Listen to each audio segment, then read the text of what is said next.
This is a driving review of VW's latest small SUV, the VW Taiko. What is it and what can it do? Let's find out. Let's go.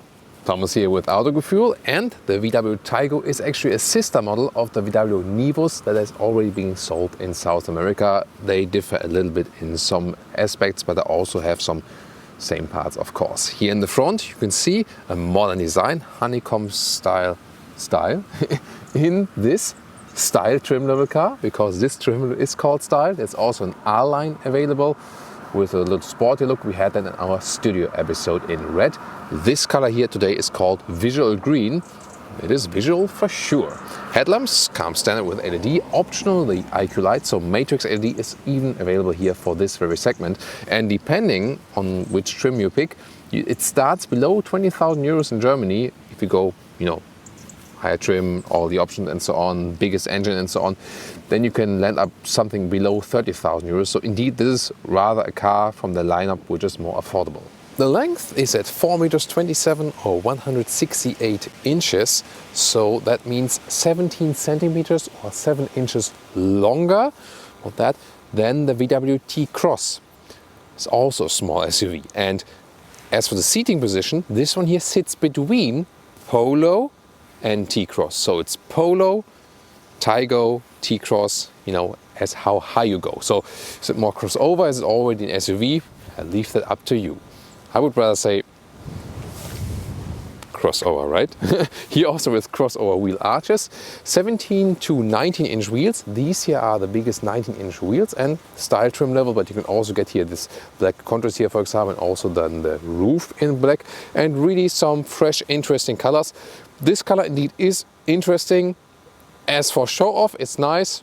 For everyday driving, maybe something else. And here you have this rather falling roofline, giving it more kind of like a already SUV coupe shape. MQB A0 is the platform. Again, that means sharing it with the Polo and the T-Cross both, and also with the Skoda and Seat siblings in this very segment. Here, modern light strip all the way across the vehicle, very beautiful and elegant design, and more crossover look in the lower part. And yeah, glad to find no fake exhaust here, but on the R-Line model, there the Autogefühl fake exhaust police had a major job. This is the car key, one of the classic ones, and yeah, good to have that one. Door closing sound. Okay, heard it better, but also heard it worse. Here at the inside of the doors, this is sadly hardback, and then, wow, this fitting to the exterior color, that interior. It's a really great idea. It's not my favorite color, but it's a great idea to have the fitting interior to the exterior. However, you can also go for a more subtle interior style. And I think these seats look really great. And again, if you want it more subtle, more on the black style, it's also available for the style trim. You can go for 3 different color options for the seats. The seats themselves, they already look comfortable, and I think a beautiful job they've done here with the fabric and also with the bright leather red. Steering wheel looks modern and fresh, and at the same time you still have the hard buttons here, left side for the cruise control and right side then to control the digital instruments. Good, they kept it with that. It's a small vehicle, but already offers you a very decent seating comfort, so that's the one thing I appreciate almost most. So especially here in these seats, the base seats are a little bit, less sophisticated, but they here are actually a little bit better already, and they've got side bolstering, and you feel like you would be in a bigger vehicle. And considering my size, 1m86, 6'1", still enough headroom left. And once again, for such a sized, rather small vehicle, great seating comfort. Interior overview with a simple layout. Steering wheel, by the way, up, down, in, out, easy process. Left side, you get 2 sizes of digital instruments. That's a little bit confusing actually. So it starts here with 8 inch and then optional 10.25 inch. And on the right side, 6.5, 8 inch, and then here the 9.2 inch, the biggest one. This one does not have any buttons left.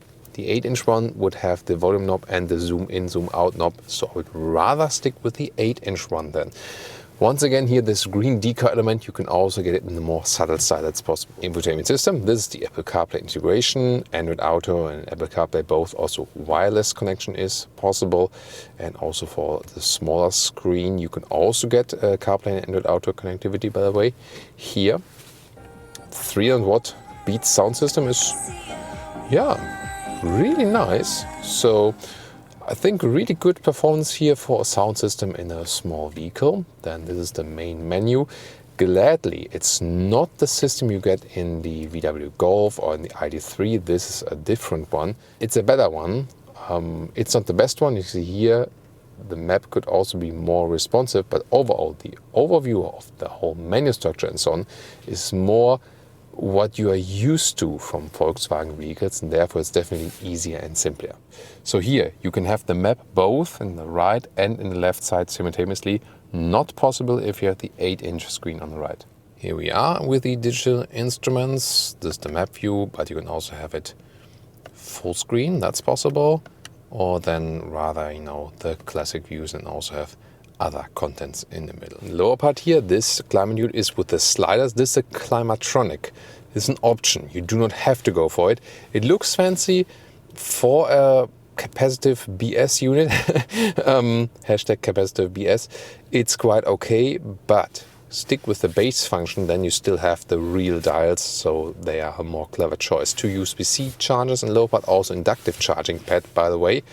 And then we have this massive shifting lever here for the DSG, standard here for the 1.5 engine, but it's actually good. You have a very good feedback and it looks actually also quite modern, and why not having something you can really touch? And then your 2 cup holders, they are not adaptive though. And then the armrest, very well attached, nice leatherette cover, and underneath some more space. As for rear seating, well, they are using all the space they have, and when I would go a little bit more forward with the seats, I could also sit here, but yeah, when you have tall adults in the front, it gets close here. The back part of the seat is soft, however, but again, from the length there, it's just close because it's a small segment. Headroom-wise, however, is actually good, so they are using the space they have. It's just that the length does limit it at some point. 2 USB-C chargers here in the rear, by the way. In the middle part with the middle tunnel, you can hardly sit there. But what's really cool is that they also have the same seat setup here, so very high class as for the materials they use here for the whole fabrics and leatherette and so on. Now to the trunk area, which houses 438 liters. You can see here, really square dimensions, easily fits the cabin trolley in also here in the vertical way. Just as a proof, here, no problem at all. So that's really good. For most of the recent VW reviews, I've been hating about the infotainment system, and I would still do that. But here I can just praise again how practical this car is. 1 meter or 40 inches in width. Then here, the length, about 82 centimeters or 32 inches. And then here the height to the cover is 40 centimeters or 16 inches. And here, this is a really practical solution here. When you put this one here up, it holds tight like this. This is the replacement tire underneath. And they really have used this space very, very well. You can also fold the seats, and then you have even more space. And like this, and like this. Well, once again, price, performance, and also the space you get, really very good. And the length to the seat as I'm driving, 1 meter 55 in total, or 61 inches. As for engines, we have the 1.5 liter 4-cylinder turbo petrol with 150 horsepower, always connected to the 7-speed DSG dual clutch transmission. Cheaper entry versions work with the 1 liter 3-cylinder turbo petrol engine with 95 horsepower or 110 horsepower. The latter one then again optional with the DSG. Welcome to Thomas's Driving Lounge with the VW Taiko 1.5 TSI. Let's put to that sports mode, see how this 150 horsepower can bring us on that German motorway from 45 kilometers an hour. Let's go.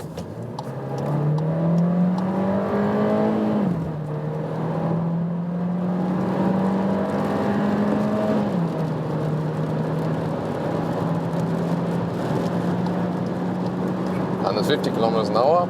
Yeah, I think that's shabby enough for this one. Racing with the Taiko. Yay! Well, not too bad at acceleration. Of course, wind noise picking up right now, but considering for this segment, it's also not too bad. Here also quite stable on the road. So this is suspension here is not adaptive in this segment here, not available. But still, good compromise. It feels very nice and agile on the road. Steering is crisp and agile and also has no dead zone area or something. And let's put to a normal Autobahn speed. Let's say like around 20 kilometers an hour, like 70 miles an hour. Here also wind noise are somewhat okay. Of course, you have to consider the price and the segment. And it's really not an expensive vehicle. That's the good thing for that. And for that, even here the performance at high speed is really, really good. So that's one first nice aspect definitely about it. Also very good at how we can tune the brakes. Once again, going left and right. Very likable steering, and also with this new modern steering layout, that's good. And we still have the real hard buttons. That's also a good thing to have. Interior-wise, not too much as for ambient lighting, a little bit here and here, but again, considering the segment, and also here, for example. So a subtle note, I think that's overall good. And here with the digital instruments, this top setup here, I also have a good visualization and see what I'm actually doing here at the moment and now at 80 kilometers an hour. So motorway vehicle, although it's a rather small vehicle, good comfort also to this upper seating position, and also very good as for the overall seat ergonomics. So indeed, much you get here for, not too much money, and also, it's not much of a car, but you still get much of a car for it. You know what I mean? So that's from the motorway perspective. But what about the more agile driving performance? Let's find out more about that. Fuel economy, by the way, something between 6 and 7 liters on 100 kilometers. So that's US MPG, some high 30s, and UK MPG more than 40, so 45 or something. Okay, acceptable, not too good, also not too bad, but for a vehicle of that size, it should be a little bit better. Now we have here windy roads, and they are also a little bit wet. You can see here, steering wheel actually still a good feeling. It's front wheel drive only, so maybe also heard that here in the sport mode, where the RPMs are also a little bit pumped up, so when it's wet and you hammer the throttle, then you also have some traction loss in the front. But it's not that the car would get out of control or something. The ESC is controlling that very well. See here also in the S shifting mode, where the gears are turned up later and shifted down earlier. Very smooth, very nice. Here I had to correct a little bit due to that wheel spin, but not too much.